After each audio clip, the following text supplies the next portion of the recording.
we're going to go ahead and get started, everyone. And thank you all for joining us today. My name is Sean Snyder, and I'm excited to welcome you to our Buying Your Business or Buying a Business webinar. As everyone's getting on the line, always like to kind of start out by just sharing a little bit about the SBDC program for those that don't know.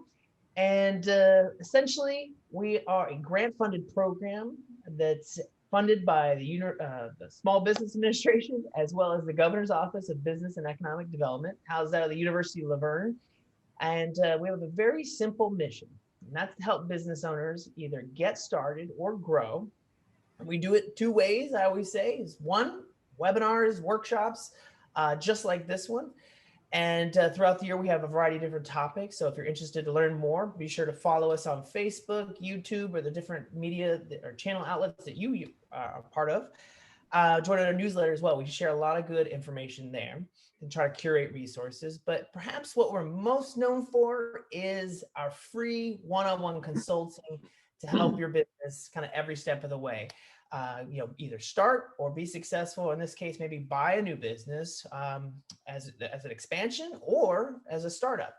So all our services are free, 100% confidential, and offered currently via Zoom due to the COVID pandemic. So we're all socially distanced and all that.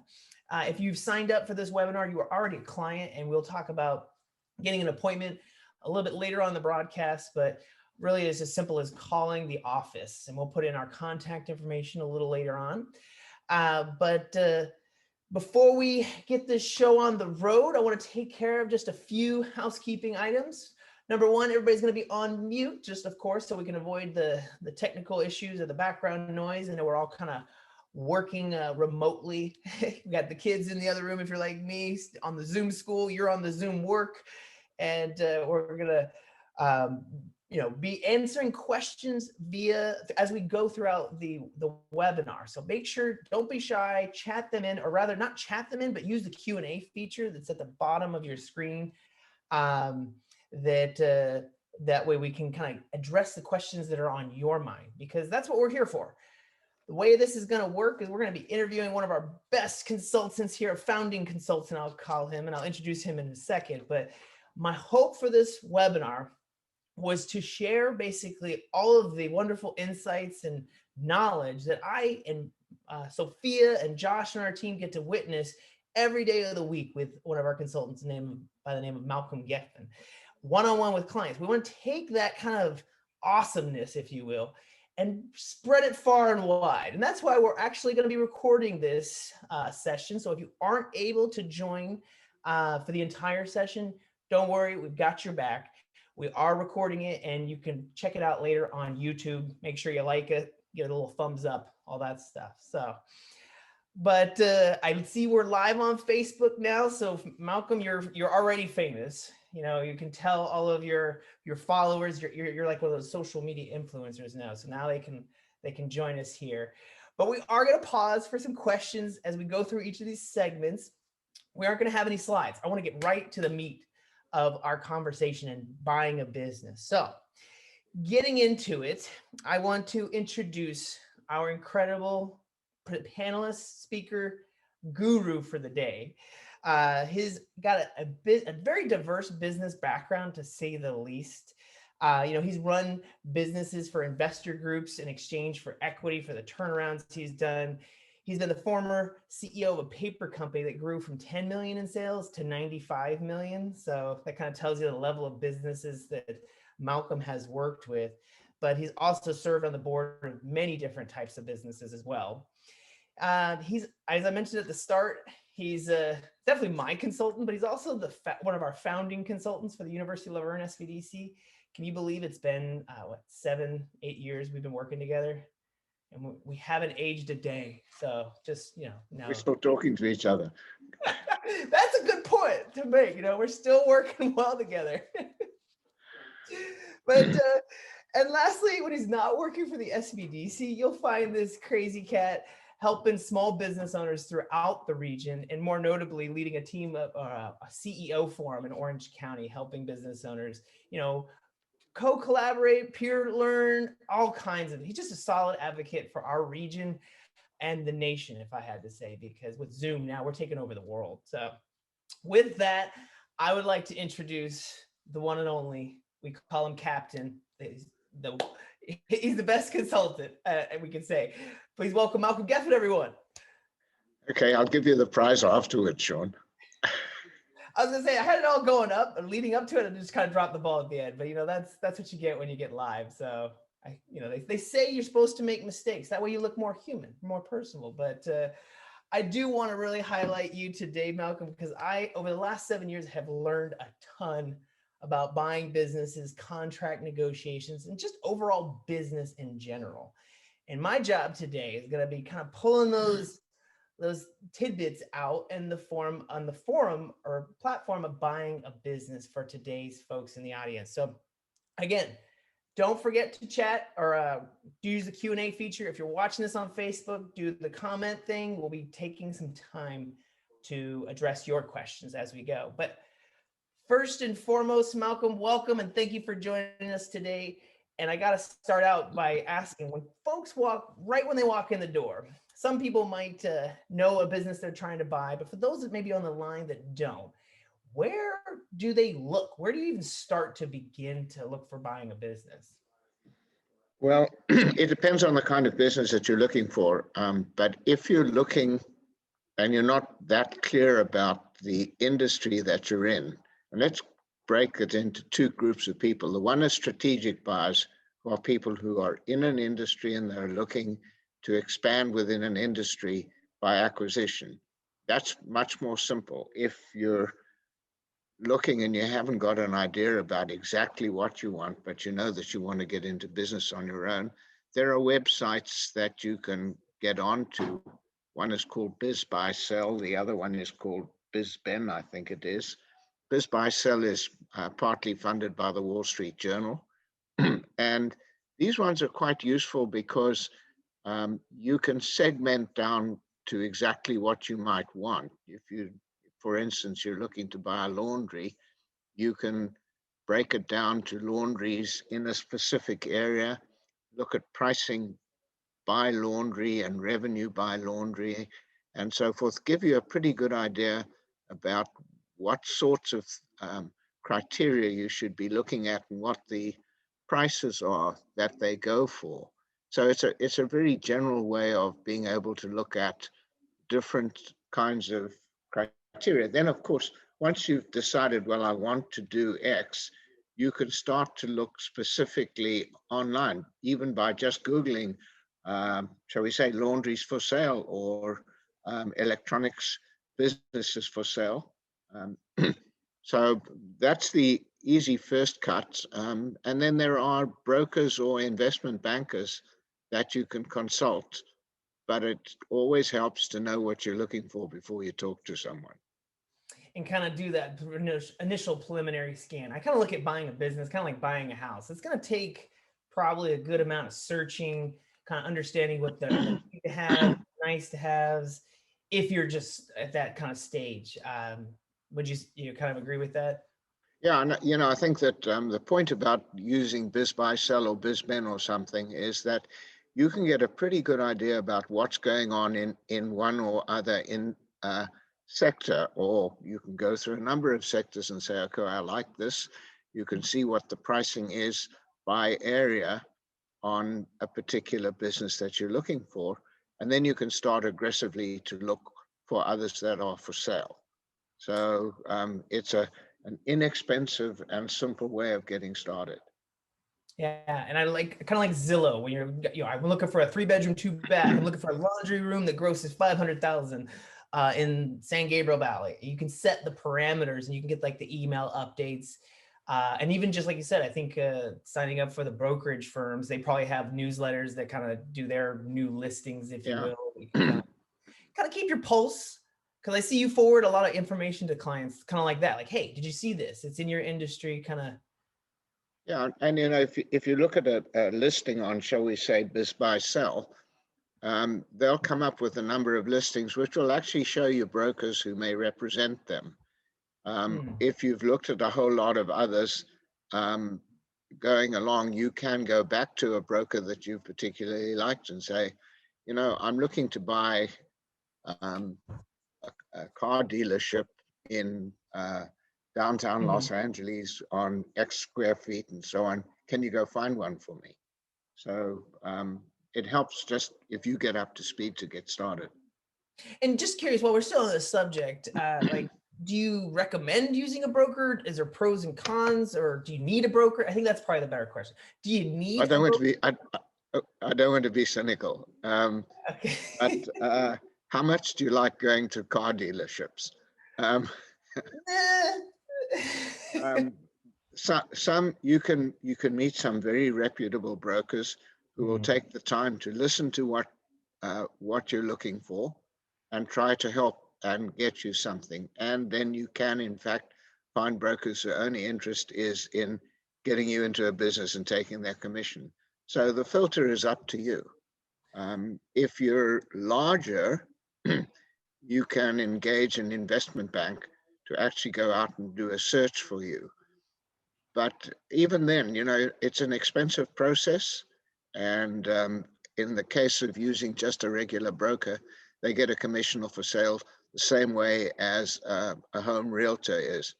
And in fact, nowadays, the state of California requires them all to be under the umbrella of real estate brokers. That was going to be another question. It's kind of like comparably speaking, or I don't know if I said that right. Is it kind of work the same way?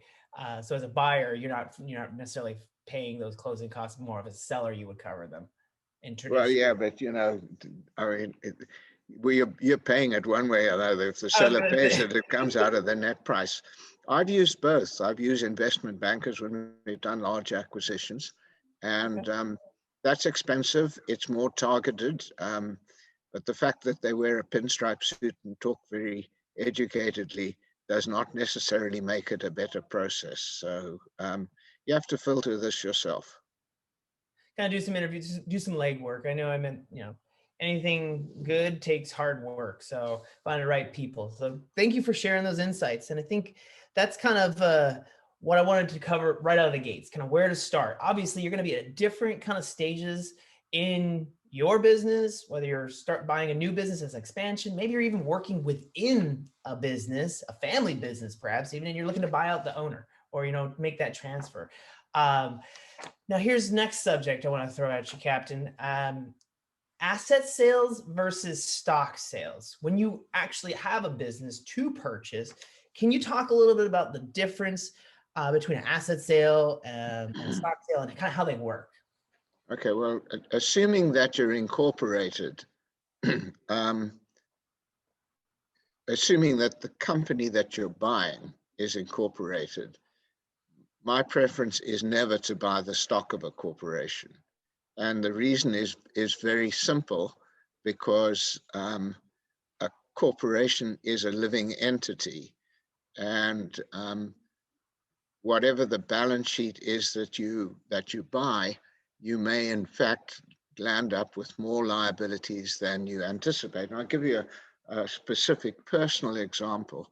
In 1990 something, I Okay. bought a manufacturing plant up in the Poconos, and we in the process we had to buy the stock of the corporation, and we also bought the real estate with it, and discovered during the course of this that in 1907 or 1901, this particular facility had been a horse and buggy shop, and they used oil.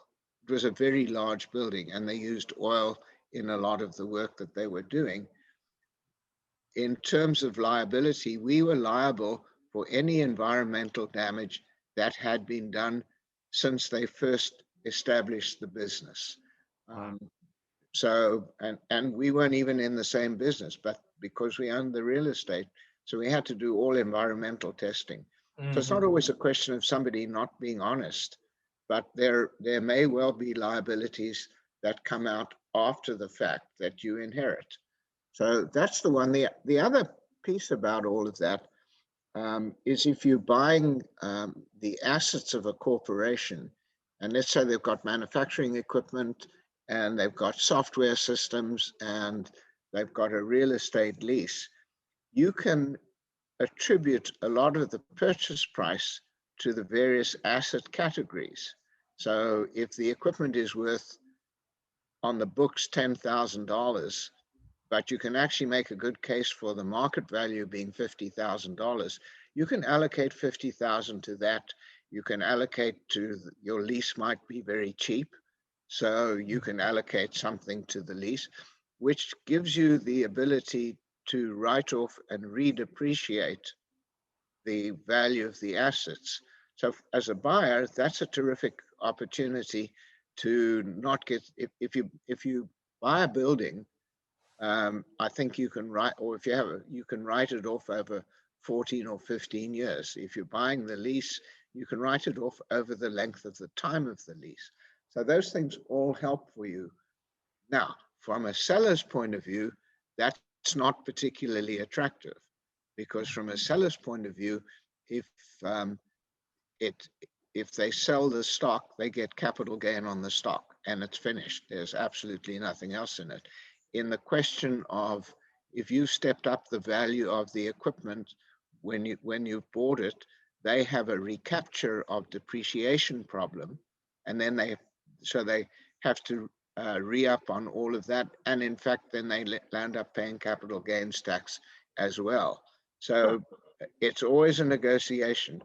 But the biggest single reason to me is to not inherit liabilities which may or may not be, they may or may not be aware of when you buy it. So, I mean, Even if you do all we of could spend the whole time talking about just this, but the principle is to buy it as cleanly as you can.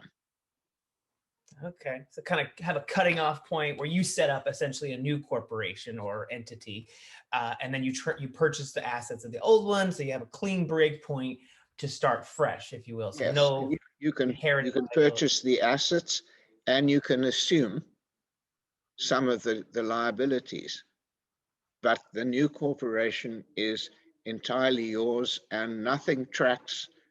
However, there is one thing that may track. If you buy equipment, and you'd need a CPA to verify it, but if you buy manufacturing equipment and the fellow has not paid his tax, if I'm correct, I think that the IRS can go after the equipment that you've bought.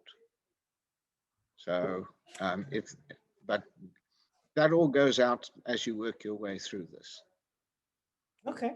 And I think now is a good stopping point to see if we have any questions coming through the line. Sophia, any questions on the line? Or Josh? I forget who was handling Zoom. Anything on Facebook or Zoom? So we have a couple questions on Zoom. The first question from Rigo: when do you apply for an SBA loan? Before a purchase or after an offer is made?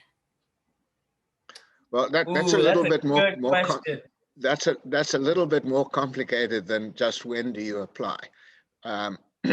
Assuming that you're an established company, you might be able to apply, or once you get the business under contract, you can go to the SBA and see what you can do. If you're a startup, it's extremely hard to go to the SBA and ask for a loan because they're all looking for history. And an SBA loan it's really a commercial bank loan that is guaranteed in part by the SBA. So 75 to 85% of the actual loan may be guaranteed by the SBA, where the bank is not in fact comfortable doing the whole loan on its own. That's the reason they go to the SBA. So if you're a startup and you've never done this before, or if you're buying a business and you've not been in business before, they're really not very likely to want to lend you money unless you have significant assets that they can look to in the event of a failure.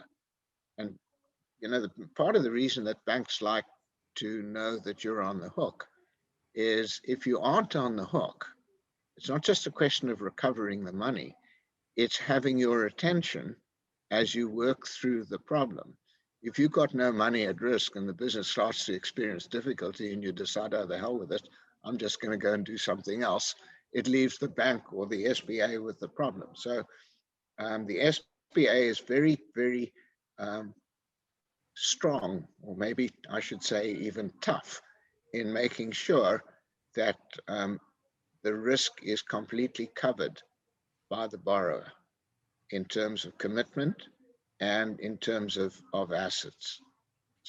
So I would not apply for an SBA loan before I found a business, and I would not apply for an SBA loan within a couple of months of doing it until I've proved that, in fact, I can run the business.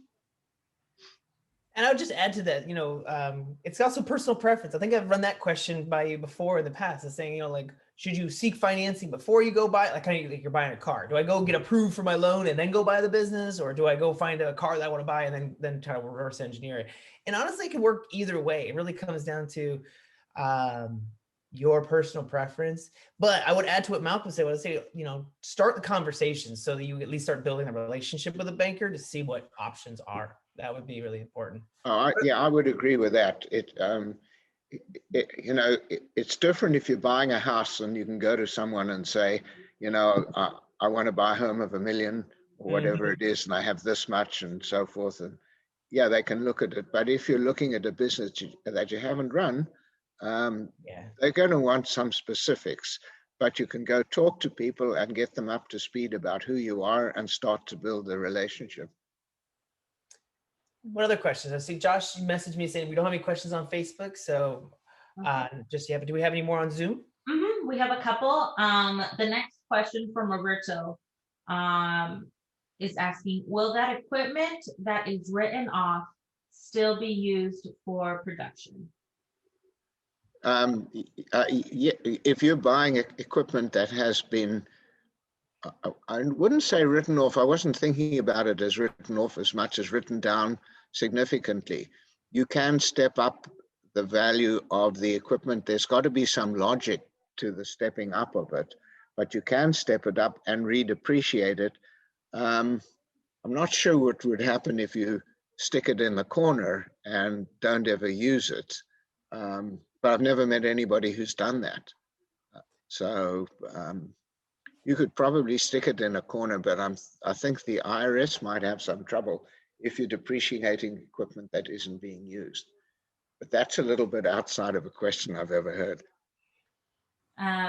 Okay, and then our next question from Cynthia: are there funds or grants available to purchase an SBA approved franchise? And I'll just add to the chat, there is actually a search engine for grants that I'll go ahead and put in the chat that you can check out depending on your industry and the line of business that you're in.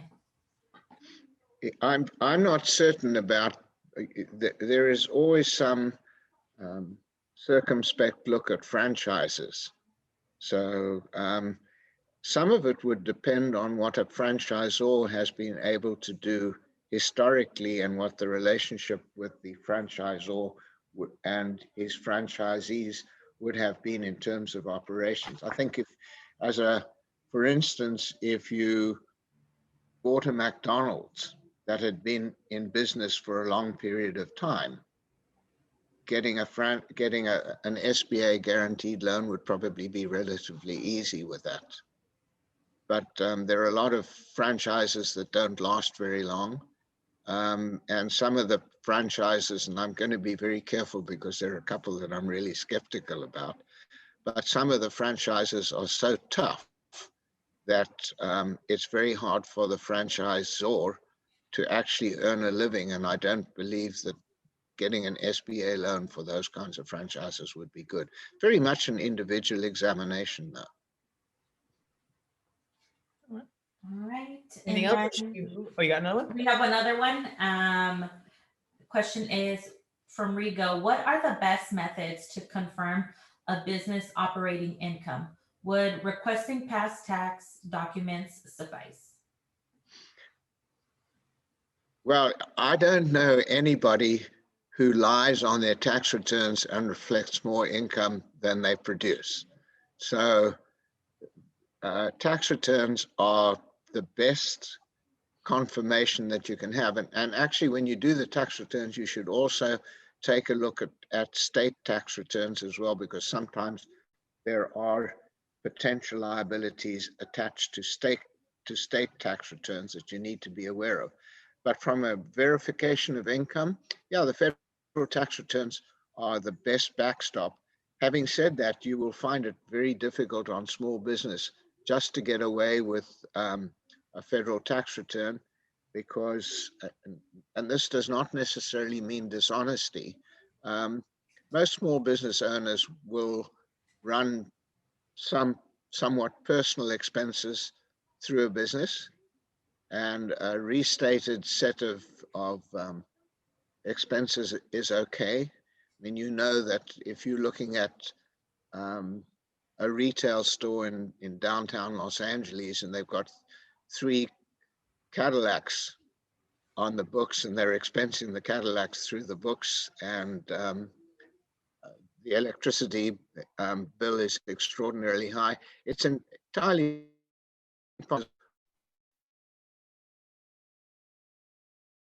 as a car, and they run those expenses through, so you can adjust it out. If you're not buying the corporation, that's not really allowable by the IRS, but a lot of it just goes right under the radar. So if they don't get picked up, it's not your problem. I'm quite comfortable when I look at businesses going through to look at non-routine or non-recurring or extraordinary expenses that do not relate directly to the operation of the business. I mean, you see people who take trips to Europe and they run it through the business. And from your point of view, all you're verifying is that the business made enough money that it could expense that trip. But as an add back, yeah, you can add that back. That's quite logical. But I always, after that, like to take they'll give me a financial set, and I'll look at those, and I'll look at the adjustments that they make, and then I'll look at what goes into the tax return. And sometimes, you know, he has his 3-year-old son on the payroll or something like that. So you can logically look at that, but if it smells, don't do it. Well, and that's why I want to jump in here, because that's another subject that I really wanted to get your feedback. And you hit on a lot of things, so I want to kind of come back to a couple of them. So it sounds like with doing due diligence, at least from a financial point of view, what I heard from you is like, yes, taxes, no one's going to lie and say they made more money than they actually did on their taxes, which, you know, makes good sense to go by. So that's kind of the rubric. And it also sounds like that's probably what the banks are going to be looking for too, if you are seeking any kind of financing to support that income. But can you talk a little bit about, you said now add backs. Now that was a crazy concept for me, because, you know, can you just explain what add backs are and why a seller would want to add them back? Well, I mean, there are adjustments. If you look at the routine expenses required to run a business, people will add some additional expenses in, or they will expand some expenses which don't relate directly to the business. And so the adjustment that you're making is to go through and say, yeah, this is a logical expense that we have. I mean, payroll may well be one of these things that he's got his wife on payroll, but his wife never comes to work. Okay, and she has no role in the business. He can have 5 delivery trucks in a business that doesn't do any delivery, but he's running the expenses for running the trucks through it himself. I've also seen owner's compensation. Like sometimes they'll throw that in as an add back, but then if I'm a buyer, I'm going, well, I'm gonna have to compensate myself. How do you feel about seeing that on that back list? You have to look at compensation and excess compensation. Okay. Okay, so you know what a reasonable amount would be. Step back from it and say, if I had to hire somebody to do that, how much would I pay? And that's where I really think I learned something. When I hear it all the time, and I don't know if the people on the line do too, but when you're buying a business, you'll hear the term buying a job. And can you elaborate on that as it relates Yeah, to? and this is an illogic that exists, but most people buying small businesses really are buying a job. And it's not quite like that, but what happens is that somebody wants to get into business on their own. They'll put up some money. Let's say they're earning $50,000 a year doing something else. They'll put up some money to buy the business, and the business will make $50,000 in profit. And that will be his compensation. So he's bought a job, but you don't buy the business just for that. You buy the business to be able to increase your income, to be able to expand the business, and because you don't like corporate life and you want to be independent and you don't like taking orders from people or whatever. But if you're buying a business and the owner says that is drawing, let's say he's drawing $500,000 a year and he's running a pizza chain. And so, you don't really intend to run it. So you can go back in and say, okay, well, I can hire a general manager for $150,000.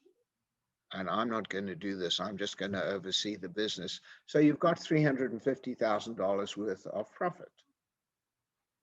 And that's what you're looking at when you're talking about why you're buying the business too. I think like what strategic changes, are you going to be involved in this business? Are you looking to, does the business have enough, if you're not going to be involved in it financially, to hire somebody essentially to do that? So if I'm a seller and I add back my owner's compensation of 50,000, question then is, as a buyer, would I be able to hire someone to do essentially that role or that position for 50,000? And is there any extra left over? Otherwise, if I'm filling that role, I'm basically buying my job at 50,000, which it could work. It all depends. But when I heard you explain it that way, when looking at someone's taxes at a client we were working at, it just kind of like, okay.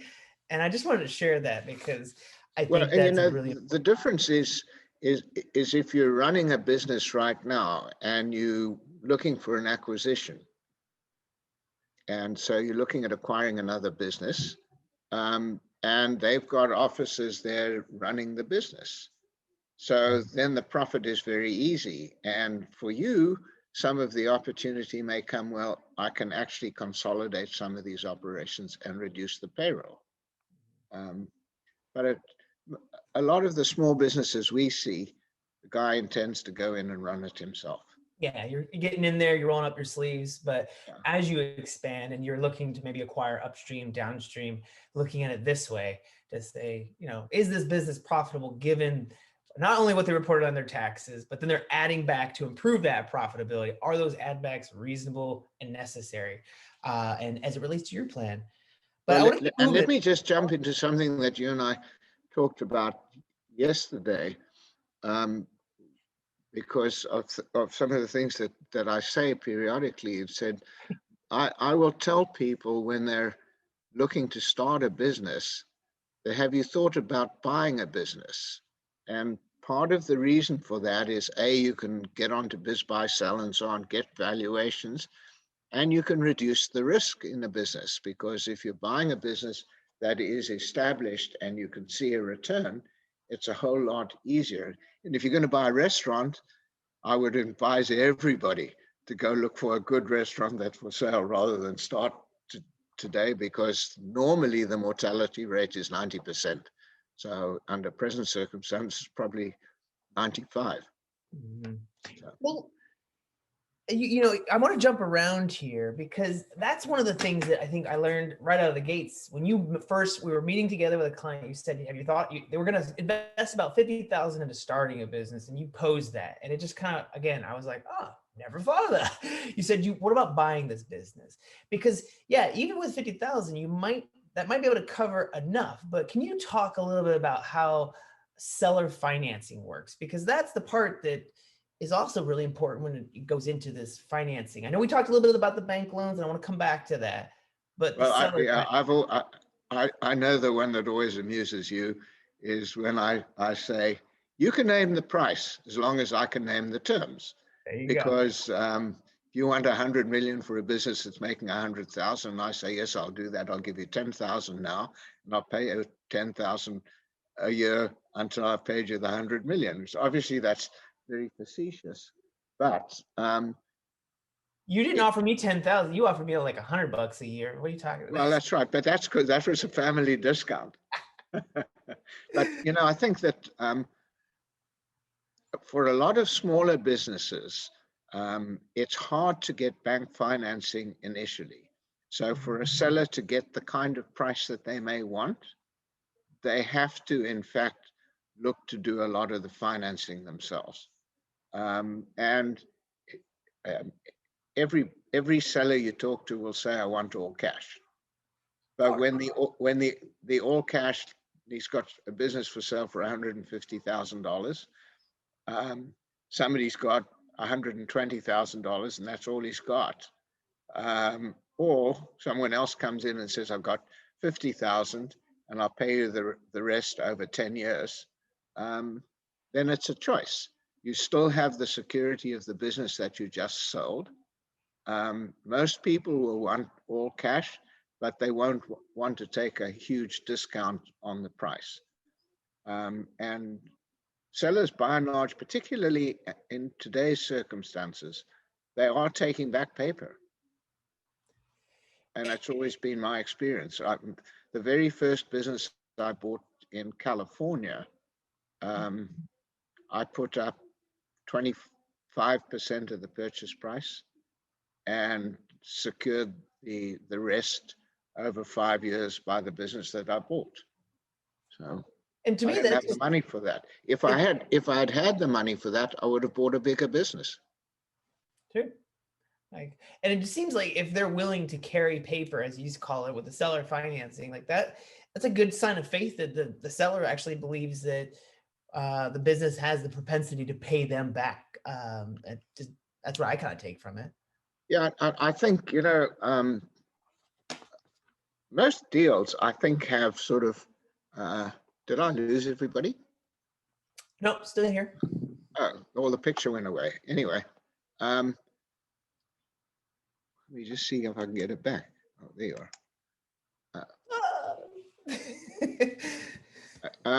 Most deals have two stages in them. If you're the buyer, you want to put the very best foot you can in terms of getting the seller to like you. Always liken it to a romance. The romance, and you want the buyer to really like you and really want you to be the buyer. You want the seller to like you and want you to be the buyer of the business. And in that he develops trust. Once you've agreed terms, then it swings a little bit, because now the seller is totally focused on getting his money. So he's going to work really hard in order to deliver the deal to you. So you've got to recognize that. And in the process of step one, you're creating confidence in the seller, in you as a buyer. So it's worth spending a lot of time to do that. And here's something that happened to a friend of mine, and he told me about it yesterday. And he was looking at a business to buy, and he really wanted to go ahead, but he wanted to do the due diligence. And when he went back to the broker and said, okay, I think I want to go ahead, he said, well, I'm sorry, he sold it to someone else.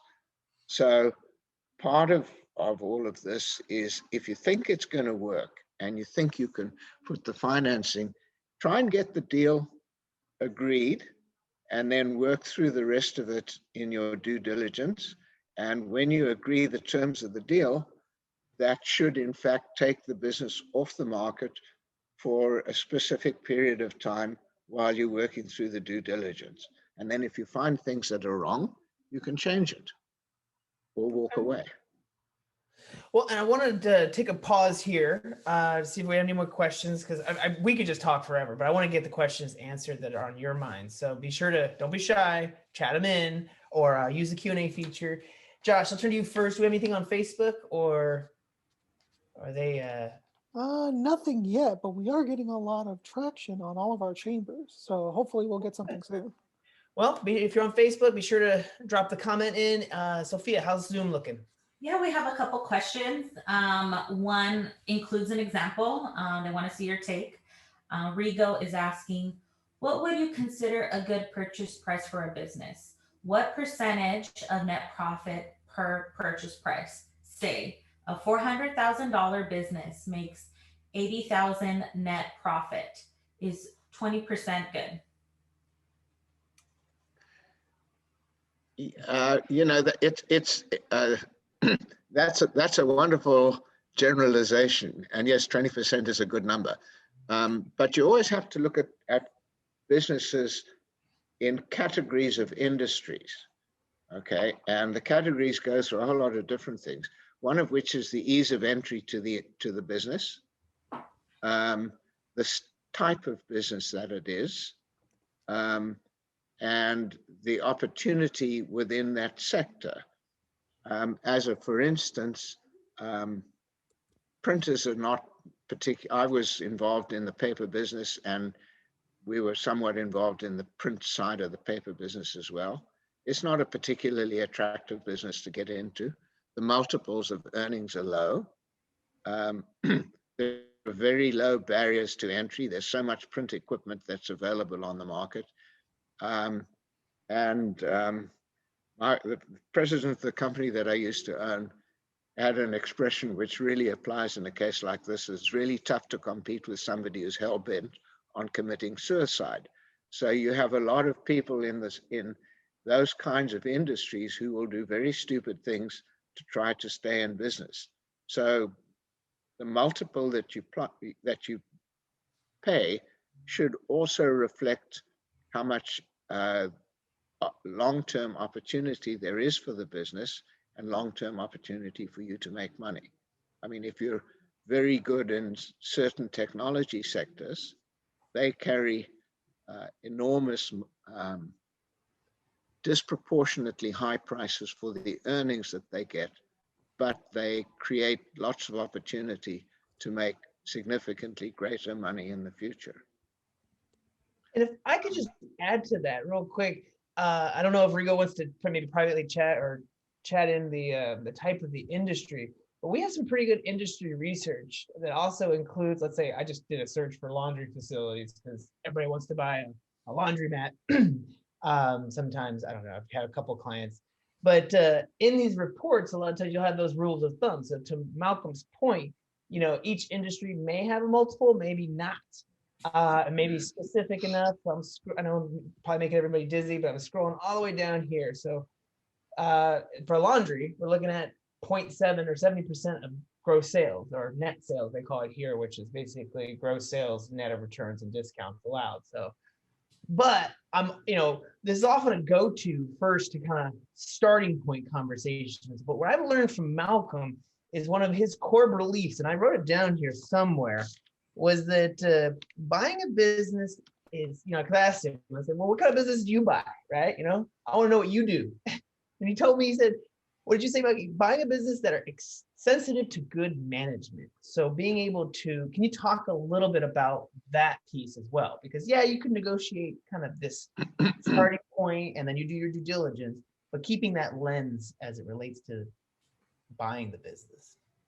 Well, and I was doing sort of semi-corporate kind of work in that sense, because I ran large corporations before I went out on my own. And even when I went out on my own, I used to, the company we had used to run businesses for other people. And the only businesses I was willing to take were businesses where I felt that we could add something by way of management in order to make it work. I think if you're buying a business, there are 2 or 3 things that you need to look at. And let me step back from your question and talk a little bit more broadly. First of all, it has to be something you're happy to do with your day. I mean, if you're just doing it for the money, it's just going to be, and I've always felt very fortunate because I like working.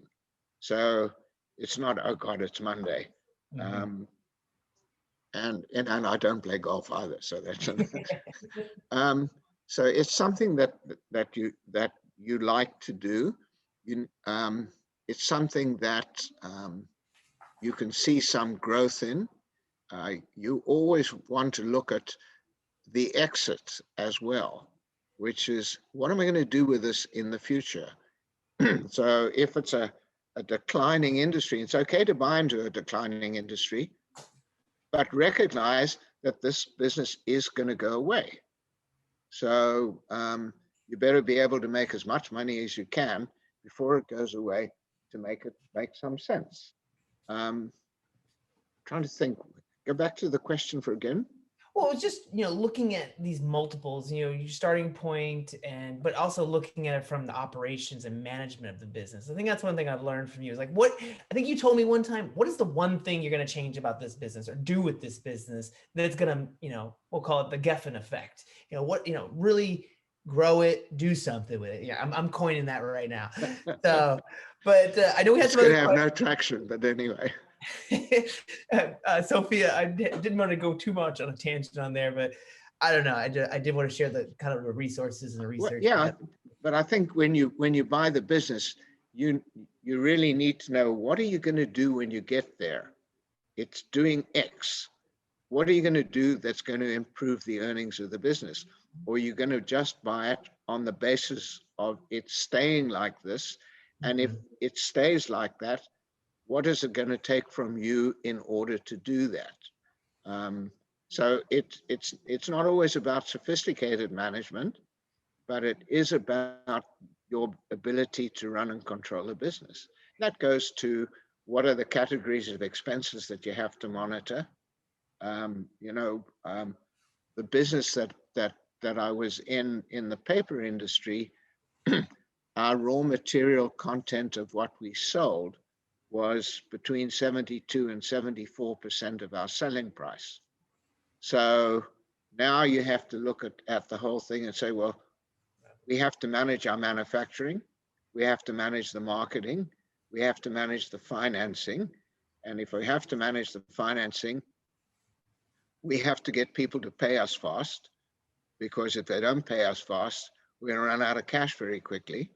And we have to be able to hopefully get the suppliers to work with us, which they don't do. In our industry, in order to really turn cash, we took a discount for paying within 10 days of delivery, but there was a 1% discount on the purchase price. And given that we were working with 28%, but we could still make 9% on our money. So that goes to what I have to do to run the business to make it work. If you're in the restaurant business, I had a chain of pizza parlors at one stage. Your food cost was approximately 28%, and your labor was 21%. And in the days that I was involved in the restaurant business, landlords weren't your partner to the extent that they are nowadays, where they want a high percentage of your sales. But, we used to budget on approximately 6% for our lease cost, and then energy and so forth. So you really have to understand all of those and be able to manage each category. So you're using a lot of percentages to kind of slice and dice the different businesses. Good. Yeah. I think. And I'll give you some formulas that will go. I mean, I think if you're looking in professional services, you buy an accountant firm or a law firm. Mm-hmm. There are very well laid out multiples of revenue, not of profit. So a good CPA firm will sell for somewhere between 90% and 120% of annual revenue. And the variation depends on the nature of the practice, the location, et cetera, et cetera. But so there are multiples by industry, but you have to, I mean, if you want to pay 150% for a good law firm and the multiple is 120, that's okay. Just pay them less cash down, so that you look at the return on your money in the deal that you got into. Okay, and if that's not very clear, if it's, let's say you paid 1.5 million for a business, and the business is making 300,000 a year, and you only put down 20% of it, so you're really getting a good return on the money that you've got, even though the purchase price was higher than the industry. That goes to my thing about structure and terms. And I want to come back to that. That's hugely important. But first, I feel so bad that Sophia, we started with one question. You see where we ended up. But I want to come back to structuring the deal after these questions. Yes, but we have one question. It's a really good question. Roberto is asking, in your experience, what are the most common pitfalls that the first-time business buyers fall into?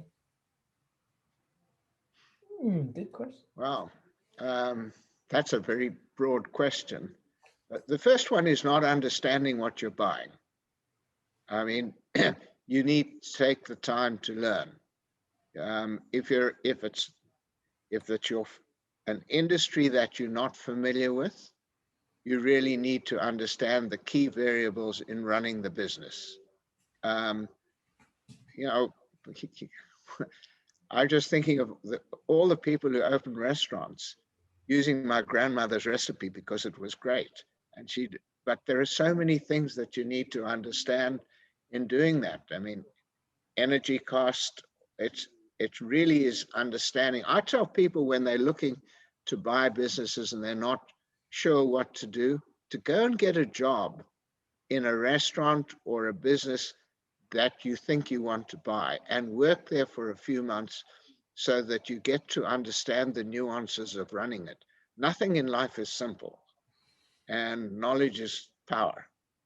I don't know whether that answers it well, but it's a very broad question. Well, and I still remember that client we met with who wanted to buy a barbershop, and he enjoyed cutting hair, and you said, well, go work in the barbershop, because he had never done the barbershop. And then he came back to us a year later and said, okay, I found a barbershop, started working in it, and then the owner started negotiations to buy it from him. So I still remember that client and knowing what you're getting into. That's a good little piece of advice. If no other questions, right, Josh, Sophia? Correct. There's no other questions this time. I want to move over to now structuring the deal. So let's talk a little bit. You've been talking about buyer side and seller side a lot so far. And what I've learned a lot from you is that saying you said earlier, you can name the price if I can name the terms. So can you kind of share a little bit about from a buyer's point of view, let's take it from that angle. Like, when you're a buyer, obviously you said most people want their money in cash, in briefcases out by the back door, so I can just grab and go. I'm going to Bermuda. But can you talk to me about other things as a buyer I should be kind of listening for in that dating process? It's that romantic, you're getting to know each other, to help understand the motivations of different sellers. Well, I think that that's really important, and different industries have different criteria. If you're looking at a business where all the seller wants to do is get his money, give you the keys, and he's going to play golf, then you have to be really careful about understanding what the industry is, and what the key questions are. And it takes a lot of due diligence on it. On the other side,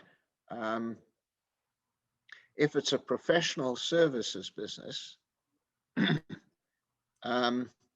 then you want to be sure that the people behind the professional services are going to be available for a period of transition that could be anywhere from 6 months to 5 years, so that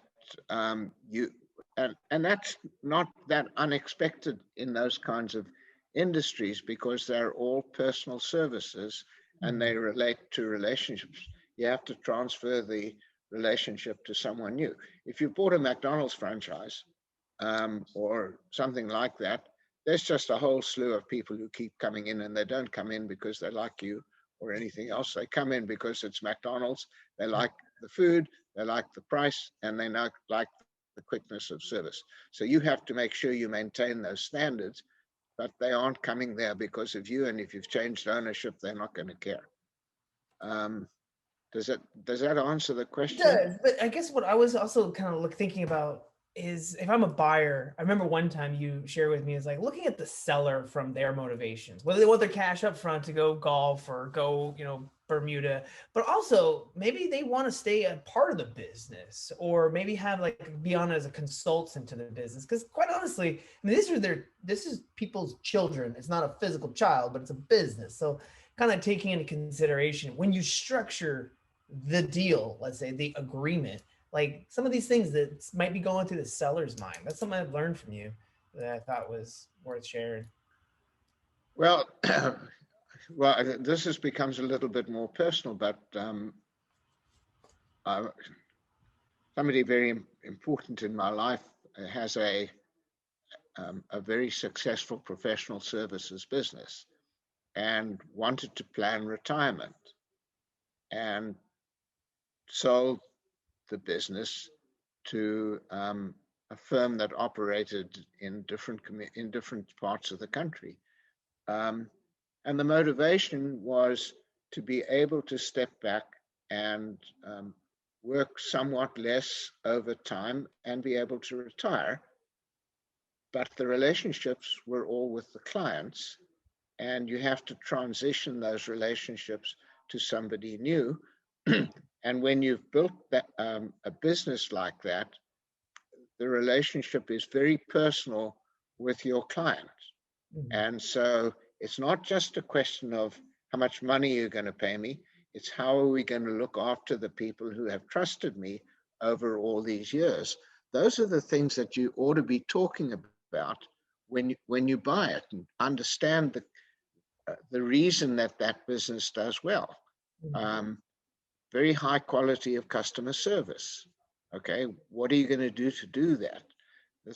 Some of those things, they're all close. They go to weddings and all sorts of things together, and they know each other. Mm-hmm. You have to work to do that. In the case of the impersonal business, it doesn't really matter, So. Well, and I just wanted to bring that out for the audience today because, that's one thing as a typical buyer, I'll put myself in that. You're looking for the transaction, you're looking to buy the house. Okay, you want to buy the house, you negotiate. It's very business. But what I've learned from you over the years is it's more than just that transaction. You need to understand. You need to build a relationship. And the hardest parts of buying a business is pairing a willing buyer with a willing seller. That is a quote from the Captain Geffen himself. So write that one down. That's definitely the hardest part.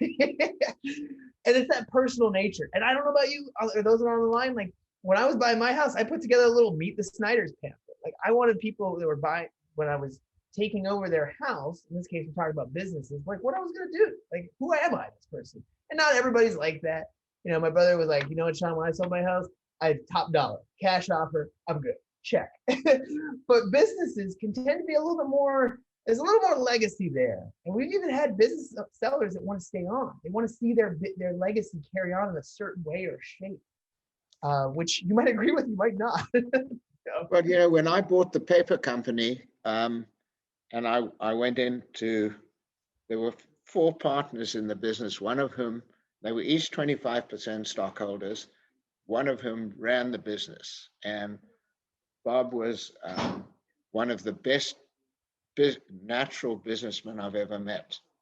He finished high school and became a press operator, but he became very smart, very sophisticated, and did a terrific job. So I went in to see him, and he said, let me tell you something, Malcolm. If you want to run this business, I'm not selling it to you. And I said, oh, okay, well, that's fine. I don't want to run the business. I'd like to help grow it. But I don't want to do what you're obviously very good at. Mm-hmm. And his 3 partners were looking to cash in and so forth. We worked together until he died, actually, very happily with very different skill sets.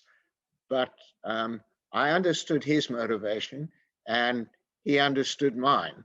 And it was a good marriage of 2 people who were totally different. I'm an immigrant, all of the other things, and Bob was a good Chicago boy who lived and worked in the south side of Chicago and just had an incredible work ethic. So understanding the motivation.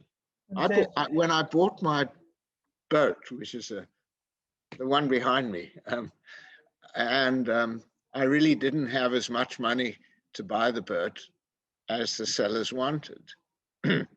So I finally sent them a letter saying, you know, I've been boating for a number of years. It's been a very rewarding thing for me and so forth. I'd love to buy your boat. I think it's one of the most beautiful that I've ever seen. I can pay you this much. That's as much as I'm capable of doing. But I can promise you that I will look after this boat as well, if not better than you looked after it, because it's a very important activity. Anyway, they sold it to me. Hey. Yeah, so and if you're on the line, we're all going boating after this. So we're going to meet in Newport Beach. I think that's a really important thing that a lot of buyers coming into the game, they don't really respect, or not, I shouldn't say respect. I said take into consideration. Is that, I mean, put yourself in the other shoes. Seek to understand before expecting to be understood. And I think, as these examples allude, it can do you well. But moving now to a little bit another more transactional, we're moving away from the heart warm and fuzzy, I guess, now more into, if you will, the transaction of the business. There's some other areas that are really important that I've learned from you in talking about leases, because you're going to have different stakeholders in the business, and maybe they don't own the property. They might lease the property. Can you talk about the significance of the lease and what your thoughts are or guidance? Oh, yeah. Well, you know, if you're buying a business that's on rental property, you need to make sure that the lease is adequate for what you want, that it's renewable, that it's transferable, and that it makes long-term sense for you to go to. I mean, leases are very important, and there's a reverse to that too, because I ran a company once that was in a declining industry, but it was a good business.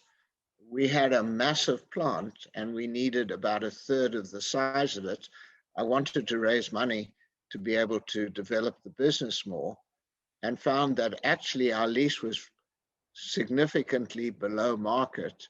So we sold the lease for over $1 million and took the money and put it into the development of the business. So, you know, these categories of assets are really important. Now, when you say sold the lease, is that basically you assign the lease to someone else so they can kind of? Yeah, we had it on the market. Somebody wanted it, and we said, well, you can have we'll sell you. We will vacate the building, and we were able to add a new tenant. There were subleasing rights on it. So we sold them the rights to sublease it. Because what I wanted to bring up was, if you were given the choice between negotiating a new lease versus being assigned or sublet, you know, in some way, which way do you kind of go? Well, it really depends on what's the lease rate, what's the length left on the lease, what are the options to renew. If it's a very short-term lease, I wouldn't touch it without a new lease. Gotcha. So, and even if the landlord says, you're going to have to live with this lease, I want you to add renewal options or whatever else it may be, because if it's got 2 years left on the lease, it's probably not, you're not going to want to have to look for something within a 2-year period. So the lease is really critically important, because that's a place you do business, and nobody wants to move unless they absolutely have to, and the cost of moving is high. Plus, depending on the business, it also can destroy a lot of momentum with customers. Mm-hmm. So, you know. And I know it's also even important to lenders. So on the checklist documents, you know, we talked about the taxes. A lot of banks that are going to be financing a business acquisition is going to request a copy of the lease and know that you at least have rights or options to stay at that place for the term of the loan even. So That's it's a really important part that I think is also kind of scary and daunting for folks. So, but now let's take a pause. I know we're having a good conversation. We're coming up on 11:30. I want to be respectful of everyone's time, but I do want to get your questions answered. So if we have any questions, Sophia or Josh, or are we just good to keep going forward? You're good to keep going forward. There's no questions at this time. Well, don't be shy. And I think Sophia put in the chat, if you wanted to set up a meeting to discuss your business, because these are all very individual questions and sometimes get personal. That's where Malcolm and the SBDC is here to help. So that's where I was going to actually, I got a question. Well, yeah, you're speaking. I'm sorry, we're moving on. You said go. This is a pretty in-depth question. I would really recommend to set up an appointment with Malcolm. Dil Singh is asking how to calculate the actual worth of a business to purchase and what factors come to play. Well, you look at a series of different things, and they vary by company and particularly by industry. First of all, you look at obviously the real net profit. Excuse me one sec. Do you want to take my car? Multitasking, I love it. Structuring deals. See what you've got. No, Deborah's got an electric car, and she's going off for her to get her shot. So. Oh, good. Yeah, and so we better make sure that she's got enough miles on. You don't want to miss that. I'm with you. No. So you look at the industry that you're in, you look at the net profit, and you look at the cash flow. People never spend as much time looking at cash flow, and cash flow is really important. If you get paid in 180 days, and you have to keep replacing inventory items and so forth, and you haven't made provision for that. Are you okay? And you haven't made provision for that, then you're going to be in great difficulty. For instance, I mean, if we used to pay our suppliers within 10 days, if our customers paid us in 120 days, we needed a hell of a lot of working capital in order to be able to run the business. So we were very rigorous. Our average number of days outstanding on receivables was 23 days. And we stopped doing business with people if they were at 45 days. At 30 days, we sent them nasty notes. So those are things that determine the value of the business. Cash flow. Profit is not nearly as important as cash flow. You have to keep looking at how much money do I have to put up to keep running the business, and how quickly does it come back to me so that I can keep redoing it. If it's a trading business, you're constantly reinvesting in it. And that if it's in a manufacturing business, you're buying equipment. How long does the equipment last? And do I have to, I've got a budget on replacing. Okay. That's a really good, interesting answer to it, because I mean, I'm typically looking at income statements and tax returns, essentially same thing, and balance sheet for assets. But yeah, the cash flow statement, looking at the length of time it takes to actually the cash cycle, or I don't know what they call it, but to get your money back. And evaluating the business even based on cash flow. And that's one of the things that we do have here that's always, I'll be honest, it's throwing me for a loop. We have a partnership with, Biz Buy Sell when it comes to like valuing businesses and looking for comps, because businesses aren't necessarily valued. They can be valued in very different ways. And one of them would be cash flow. So the annual cash and kind of ins and outs, but what you're talking about sounds like more like on a monthly basis, like month one, I sell a product, or, I have it for sale, and then how long it takes for them to give me that money back, and looking at it that way. Well, if you look at it, if you're in manufacturing,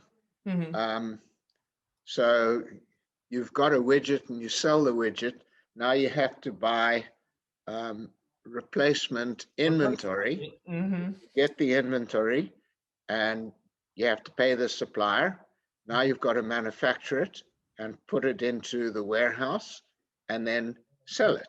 So what's the length of that cycle? Because you're going to keep having to add, and you've also got to maintain an inventory level to satisfy demand. So let me ask you this. Would you then value a company higher based if they have a strong cash flow over than maybe like a multiple of net sales because of the operational efficiencies? Is that what you're kind of getting at? Well, it also depends on the profit margin and the growth potential. So Because kind of nothing is quite that simple, you know. okay.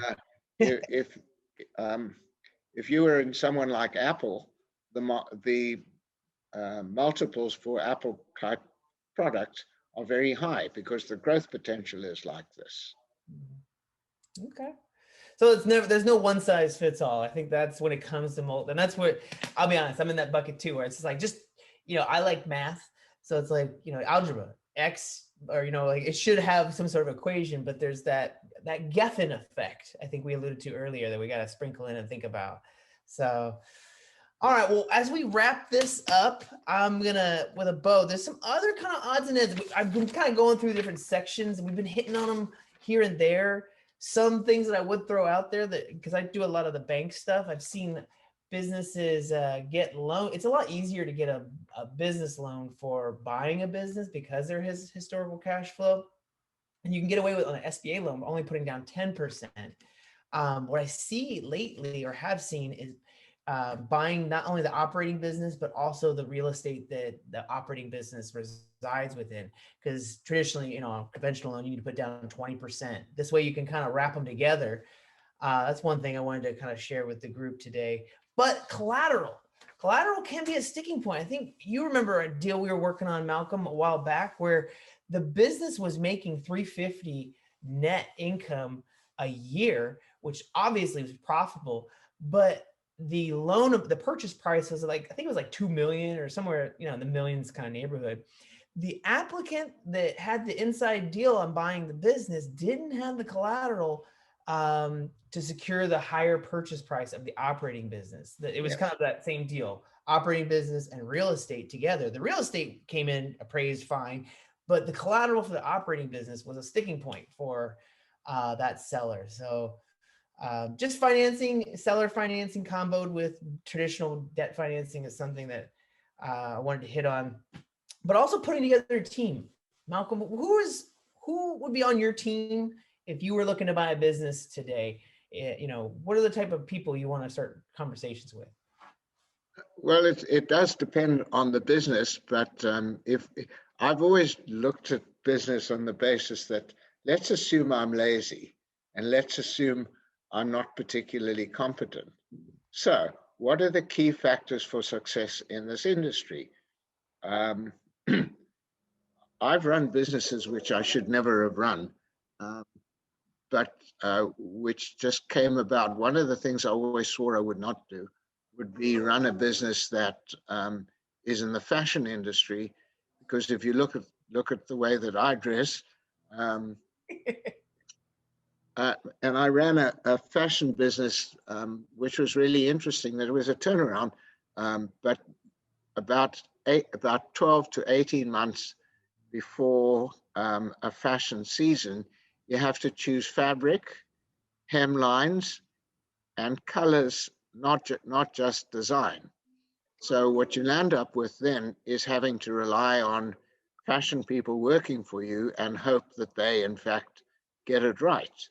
I also swore I would never run anything that was technical because my technical skills are limited. But I ran a company that we bought from Motorola where there was a lot of technology in it. And again, I had to rely on the technical people being able to design. But beyond just the technical people, because that will largely come from, I think, the industry overall. And hopefully you come from the industry, because that's one thing the banks are going to be looking for too, is your resume. It kind of throws people off guard, but when you apply, excuse me one second. Mm-hmm. When you apply for a loan, you're going to also have to put forth a resume too, because your loan's going to be underwritten by probably a group of folks that don't know you. So having your industry experience on that resume that really speaks to it. And a lot of people say, hey, Sean, I've been running this business for X number of years. Like, I don't have a resume. So work on one if you are looking for applying for a loan. But Malcolm, now that we got you back, I was going to say, not necessarily industry. I'm talking like CPAs, lawyers, commercial real estate. Who would be part of your team if you're actively hunting like a business? Sorry, 1 sec. Sorry. Take your medical stuff and a driver's license. Sorry. Okay. No, I'm back. I was just wondering, like, do you need to start like building relationships and talk to your chamber about getting like a commercial real estate agent or a CPA to help you review the books or an attorney to help you review the purchase agreement? I mean, these folks. Well, I think you can bring a lot of these in when you've got a deal. The key question is actually finding the deal. As far as if you know a good accountant, you can certainly establish a relationship with someone. One of the things that accountants and lawyers can do, and sometimes are willing to do, is to spend a little time without charging to help people with with the things that they are going to need, on the basis that if they spend the time now, you will evolve into a client. I mean, I've had arrangements with lawyers where they will give a client of mine an hour or two's worth of time without charging anything, because they realize that if they do that, they will in fact land up with a good long-term client. But I don't, so I think I would ask around and see if you can hook up with a lawyer that you actually have a comfortable relationship with. Okay. I was just curious to get your thoughts. Again, I'm trying to pick your brain, and well, I believe in talking to many people to get opinions from many people. I'm a big believer in that too. You just get, and you can also reconcile like your own thoughts. And let's say we've got a deal, we're negotiated, we're almost on the finish line. We're kind of looking at the purchase agreement. When you're looking at purchase agreements with clients, are there any specific clauses, paragraphs that you either A, stand out to you like, oh no, or B, you stand out to you and say, oh, that's missing? Anything?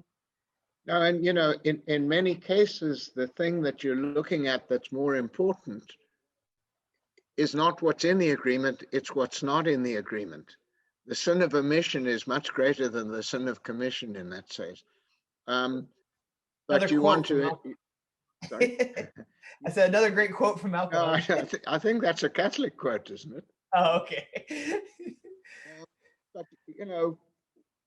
when you look at the key questions that are important to you, you're looking for the seller not to compete with you in the future. You're looking to verify that the numbers are as good. What we always do on larger deals is we have a basket. So we'll say, let's say the deal is going to close in 2 months' time. We're not going to buy the stock of the corporation, but we're going to buy all the assets and some of the liabilities of the corporation. Between now and the closing, the business must trade as well as it can. So we don't want you to stretch out the suppliers or do other things that could cause a problem. So when we expect on the date of closing that the assets should be $250,000, and the liabilities we assume will be $40,000. We're not going to go through an accounting exercise if you're at 35,000 and 240,000. So we have a basket which says it can move within this area. The deal is still good. If in fact it moves beyond that, then we adjust. Okay. But that's a good faith deal by everybody. So you're making a commitment to do that. And if you're buying the stock of a corporation, it's even easier. Okay. Indemnification, that's one I always look for. Is that something that, kind of mutual indemnification? Well, yeah, but if you're buying the stock, the assets of a corporation, there really isn't much in it because True, you're kind of you're not responsible for that.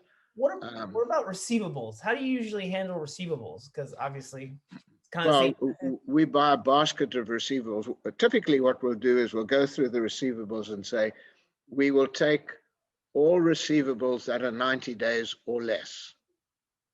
Okay, you get the old stuff.